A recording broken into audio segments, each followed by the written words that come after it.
So these are the main things that I've learned from my clinical psychologist about dealing with OCD and intrusive thoughts.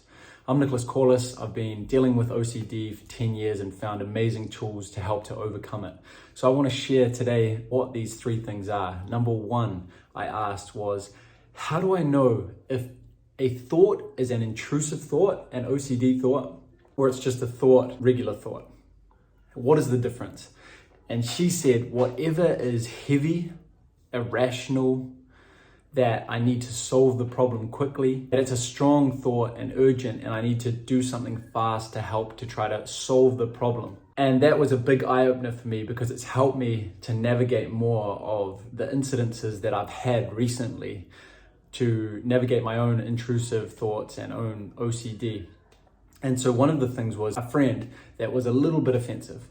And sometimes in the past, I could be to that person, hey, what did you mean by that? Even though deep down I knew it was just a joke and it was just a fun way of saying things, I could question that and be like, hey, I need to try to figure out what this person meant by saying that.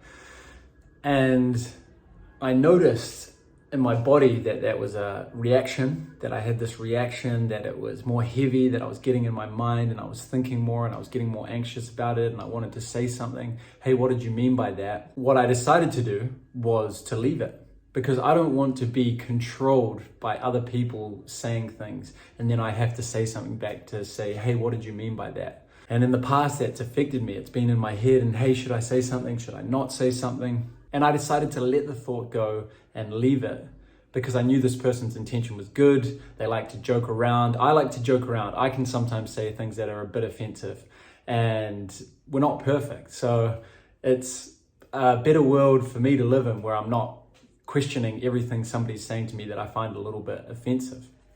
And so that thought just lingered, as intrusive thoughts can do, and popped up from time to time, but I just continued to let the thought go. And that is a great way to train ourselves, because one of the other most important things that I learned from the clinical psychologist was that anytime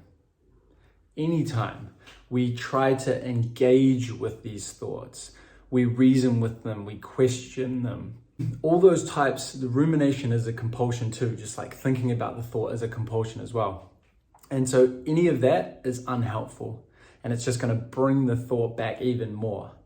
And so a massive thing to realize is, how can we identify, is this an OCD thought, or is this just a more regular thought? And then two, what do we do about that? And any engaging with it is just going to make that stronger and stronger, because we know that any thoughts that we try to push away, emotions that we try to push away, will just come back stronger. Now, this can be difficult to do, extremely difficult. And that's why there's helpful ways of exercise, gut health, sleeping better, and all of these things to keep ourselves more in a good place so we can deal with these thoughts better. And I've got a bunch of videos, if you want to check them out, about how you can improve your overall health.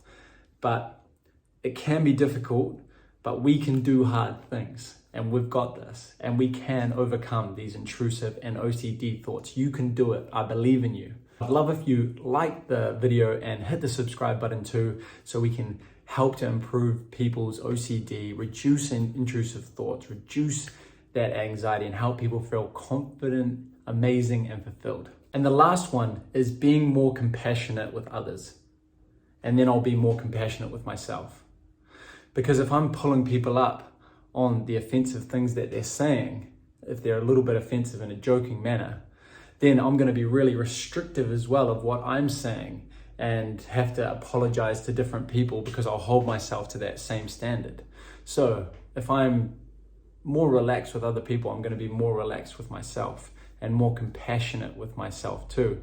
So it's like treating myself like I'd treat my little son, or the little version of myself when I was only like 3 years old. How would I treat that little guy? Hey man, it's just an intrusive thought. It works vice versa as well. The more compassionate I am with myself, then the more compassionate I'll be with other people. So those are the three things. How do we know if it's an OCD thought or not? How do we engage with these thoughts? And also having more compassion for ourselves. So much love, and you're awesome.